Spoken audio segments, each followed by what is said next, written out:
എന്തായാലും മെസ്സി കൊച്ചിയിൽ വരുന്നു. ബുക്കിംഗ് ആരംഭിച്ചാൽ ആദ്യത്തെ മണിക്കൂറിൽ ടിക്കറ്റ് എടുക്കൂലേ?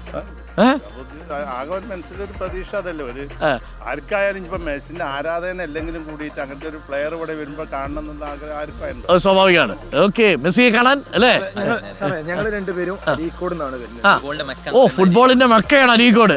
FC അരീക്കോട് ഫുട്ബോൾ ടീമിന്റെ പിന്നെ KPL കളിക്കുന്ന ഫുട്ബോൾ ടീമിന്റെ അരീക്കോട് ഏക പിന്നെ പ്രൊഫഷണൽ ഫുട്ബോൾ ക്ലബ്ബുള്ള മാനേജറാണ് ഇദ്ദേഹം. പിന്നെ സെവൻസ് ഫുട്ബോൾ ടീമിന്റെ ഒക്കെ മാനേജറായിട്ട് ഒരുപാട് കാലം നടത്തുന്ന ഒരാളാണ്. മെസ്സി വരുന്നു എന്നറിഞ്ഞപ്പോ സന്തോഷമുണ്ട്, പക്ഷെ അതിലൊരു സങ്കടമുണ്ട്. എന്താണ് അതെന്ന് പറയാൻ കാരണം ഞങ്ങളിപ്പോ ഇവിടെ വരാൻ കാരണം തന്നെ ഈ പരിപാടി കയറാൻ തന്നെ ഞങ്ങളുടെ നാട്ടിലൊരു വിഷയത്തിന് പറ്റിയാണ്. അവിടെ എന്ന് പറയാൻ ഒരു പഞ്ചായത്ത് സ്റ്റേഡിയം ഉണ്ട്, ഗ്രൗണ്ട് ഉണ്ട്, കോടികൾ മുടക്കിയിട്ട് അത് കോടികൾ മുടക്കി അല്ല ലക്ഷങ്ങൾ ഇത് മുടക്കിയിട്ട് അതിൽ ഫണ്ടുകൾ പാസ്സാക്കിയിട്ട് ഒരു ശവപ്പറമ്പായിട്ട് നിൽക്കുകയാണ് ഇപ്പൊ അത്. ആ സ്ഥലത്തിന്റെ പേരെന്താ? അരീക്കോട് പഞ്ചായത്ത് സ്റ്റേഡിയം. ബാപ്പു സാഹിബ് സ്റ്റേഡിയം പഴയ പഞ്ചായത്ത് പ്രസിഡന്റിന്റെ പേരിലുള്ള സ്റ്റേഡിയമാണ് അരീക്കോടിന്റെ ഹൃദയഭാഗത്ത്. അത് ആരാ മെയിൻറ്റെയിൻ ചെയ്യേണ്ട? പഞ്ചായത്താണോ?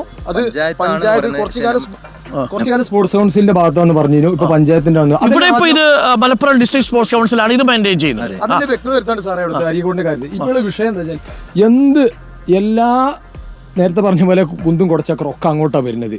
ഈ കാർണിവല് അവിടെ എക്സിബിഷൻ നടത്തുന്ന സ്ഥലമായി എല്ലാം അങ്ങോട്ട്. അത് മാത്രമല്ല നവകേരള സദസ്സ് സർക്കാരിന്റെ ആ പരിപാടി, അതിലെ രാഷ്ട്രീയം കിടക്കില്ല. നമ്മളിപ്പോഴത്തെ രാഷ്ട്രീയം ഫുട്ബോൾ ആണല്ലോ. അപ്പോ നവകേരള സദസ്സ് അവിടെ നടന്നു.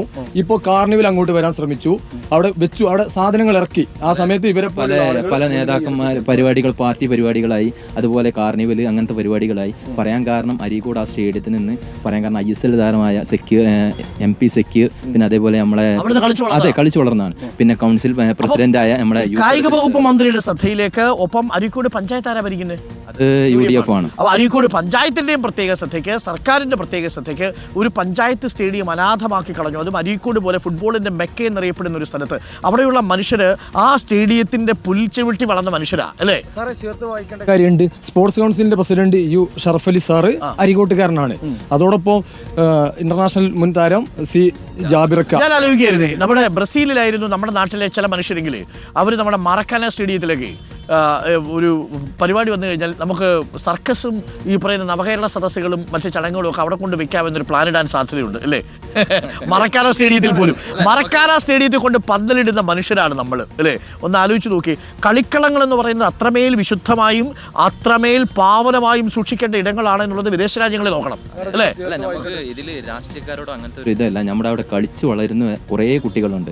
ഇപ്പം അവിടെ പറയാൻ കാരണം അവിടെ ക്യാമ്പ് നടത്തിക്കൊണ്ടിരിക്കുന്ന ഒരു ഇപ്പം ലാസ്റ്റായിട്ട് നമ്മളെ നാട്ടിൽ നിന്ന് സന്തോഷ് ട്രോഫി കളിച്ച ഷെരീഫ് YP എന്ന് പറയുന്ന ആള്, അവളാണ് ക്യാമ്പ് എടുക്കുന്നത്. അതിന്റെ വീഡിയോ വരെ ഉണ്ട്. ഇപ്പൊ ഇന്ന് മുതൽ ആ ഗ്രൗണ്ടിൽ ഒരു സർക്കസിന്റെ ഇതായിട്ടും അല്ല ഈ കാർണിവലും അതുപോലെ കുറച്ച് ഒരുപാട് പന്തലുകളൊക്കെ നാട്ടേണ്ടി വരും, കുഴിക്കേണ്ടി വരും. അതെ, അതിപ്പോ ഞങ്ങൾ കുറച്ച് ജനങ്ങൾ കൂടി അവിടെ കളിക്കുന്ന ആളുകൾ കൂടി അത് തടഞ്ഞു. അപ്പൊ സ്റ്റേഡിയത്തിന്റെ പുറത്തോട്ട് അത് മാറ്റി. അത് ഒരു കാലവശാലും ചെയ്യാൻ പാടില്ലാത്തൊരു കാര്യമാണ്. കാർണിവലും സർക്കസും ഒക്കെ നല്ലതാണ്, പക്ഷേ കായിക മേഖലകൾ വളർന്നു വരുന്ന ഈ സ്റ്റേഡിയങ്ങൾ കേന്ദ്രീകരിച്ചാകരുത് അത് ചെയ്യേണ്ടത്. കാര്യം അത് സ്റ്റേഡിയത്തിനുണ്ടാക്കുന്ന പരിക്ക് ചെറുതായിരിക്കും. രാഷ്ട്രീയ പാർട്ടികളുടെ യോഗങ്ങള്, മതസംഘടനകളുടെ യോഗങ്ങള്, എല്ലാ പരിപാടികളും അവിടെ ഫുട്ബോൾ മാത്രം നടക്കുന്നു.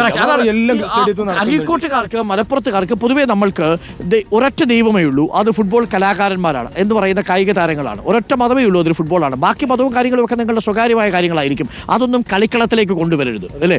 കളിക്കളത്തിലേക്ക് വരരുതേ എന്നാണ് നമുക്ക് പറയാനുള്ളത്. ആരെടുത്ത്? രാഷ്ട്രീയ സംഘടനകളോട്, സർക്കസ് കമ്പനികളോട്, കാർണിവലുകളോട്, മാർക്കറ്റിംഗ് കമ്പനികളോട്. അത് ആർക്ക് വിട്ടുകൊടുക്കുക? കളിക്കാർക്ക്. ഒരു സങ്കടം എന്താ അറിയോ? അരീക്കോട് നിന്ന് മലപ്പുറം ജില്ലാ ടീം ഉണ്ടെങ്കിൽ 6-7 പേര് മലപ്പുറം ജില്ലയിൽ നിന്നുണ്ടായിരുന്നു. സന്തോഷ് ട്രോഫി ടീമിൽ 3-4 പേരുണ്ടായിരുന്നു. യൂണിവേഴ്സിറ്റിയിലും ധാരാളം കളിക്കാരുണ്ടായിരുന്നു. ഇപ്പോൾ 5-8 വർഷമായിട്ട് സ്റ്റേറ്റ് ടീമിലില്ല, യൂണിവേഴ്സിറ്റി ടീമിലില്ല, ജില്ലാ ടീമിൽ അവസരം കിട്ടിയാൽ പോലും ഓണം ബമ്പർ അടിച്ച സന്തോഷം. അവരൊക്കെ എവിടെ കളിക്കാൻ പോകുന്നത്? അവിടെ സുല്ലമുസലാം സയൻസ് കോളേജ് ഉണ്ട്. അവരുടെ ഔദാര്യത്തിൽ അവരുടെ ഒരു സ്റ്റേഡിയം ഉണ്ട്. അതിൽ രാവിലെ ഒരു 3-4 അക്കാദമികൾ. അതിൽ നമുക്ക് വേണ്ടത് ആ പഞ്ചായത്ത് സ്റ്റേഡിയം കളിക്കാർക്ക് വേണ്ടി മാത്രം വിട്ടുകൊടുക്കുക, അതിന്റെ പ്രോപ്പർ മെയിൻ്റനൻസ് നടത്തുക, അത്യാവശ്യം നല്ല ഗാലറി ആക്കുക. ഇതൊക്കെയാണ് ആവശ്യം. ഇപ്പൊ 2 ദിവസം മുമ്പ് തന്നെ നമ്മളെ ആഷിഖ് കുര്യൻ സാർ ഇത് സ്റ്റാറ്റസ് വെച്ചിരുന്നു നമ്മുടെ ഈ അരീക്കോട് സ്റ്റേഡിയത്തിന്റെ വിഷയം. അപ്പം നമുക്ക് വേണ്ടത് അവിടെ സാധാരണക്കാരനായ നമ്മുടെ കുട്ടികൾക്ക് കളിക്കുക, നമ്മുടെ കളിച്ചു വളരുക. ഇനിയും കേരളത്തിനും ഇന്ത്യക്കും വേണ്ടി ഒരുപാട്. തീർച്ചയായിട്ടും ഇത് പറയാൻ വേണ്ടിയാണ് അവർ അരീക്കോട് നിന്ന് വന്നത് അല്ലേ? നമ്മളിന്ന് വരുന്നു എന്നറിഞ്ഞു ഓടി വരികയാണ്. രാവിലെ ഞങ്ങൾ 6 ആയപ്പോഴേക്കും ഇവിടെ എത്തി.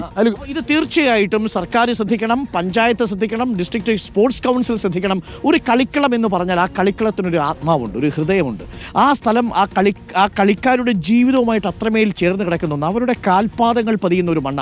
അതിനെ നമ്മൾ ഒരു ക്ഷേത്രം പോലെ, ഒരു പരിപാവനമായ ദേവാലയം പോലെ കണക്കാക്കേണ്ടതാണ്. അതിനെ അങ്ങനെ ഈ കച്ചവടക്കാർക്ക് വിട്ടുകൊടുക്കരുതെന്ന് മാത്രമല്ല, അതിനെ കണ്ണിലെ കൃഷ്ണമണി പോലെ കാത്തു സൂക്ഷിക്കണം. അതൊക്കെ ഇവരുടെ കയ്യിലോട്ടൊക്കെ കൊടുത്താലുണ്ടല്ലോ, ആ സ്റ്റേഡിയമൊക്കെ അവർ വൃത്തിയായിട്ട് വെട്ടിപ്പായിട്ട് അവർ സൂക്ഷിക്കും. അത്രമേൽ ജീവിതവുമായിട്ട് അവർ കളിക്കളങ്ങളെ സ്നേഹിക്കുന്ന മനുഷ്യരാണ്. അപ്പോൾ പ്രിയപ്പെട്ടവരെ, വളരെ പ്രധാനപ്പെട്ടതാണ്. അപ്പോൾ അരീക്കോടിന്റെ കാര്യം അത് സർക്കാർ മറക്കരുത് എന്ന് ഒരിക്കൽ കൂടി ഓർമ്മിപ്പിക്കുന്നു.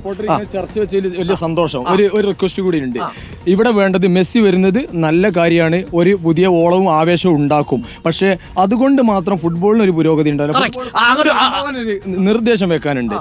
ഒന്ന്, സ്റ്റേഡിയം, ഞാൻ അതിലേക്ക് വരാം, ഒരു ഇടവേള കൂടി എടുത്തിട്ട് വരാം. തീർച്ചയായിട്ടും അതൊരു വളരെ പ്രധാനപ്പെട്ട വിഷയമാണ്. ഇനി വരും ദിവസങ്ങളിലും ചർച്ചയാവും. മെസ്സിയെ കൊണ്ടുവരുന്നതാണോ മെസ്സിമാരെ സൃഷ്ടിക്കുന്നതാണോ നമ്മൾ വേണ്ടത് എന്ന ചോദ്യത്തിലേക്കൊക്കെ നമ്മൾ വരും. ആ ചോദ്യങ്ങൾ അവിടെ ഉണ്ടാവുമ്പോഴും മെസ്സി ഒന്ന് ദൂരെ നിന്ന് കാണാൻ ആഗ്രഹം പ്രകടിപ്പിക്കുന്ന മനുഷ്യരുണ്ട്.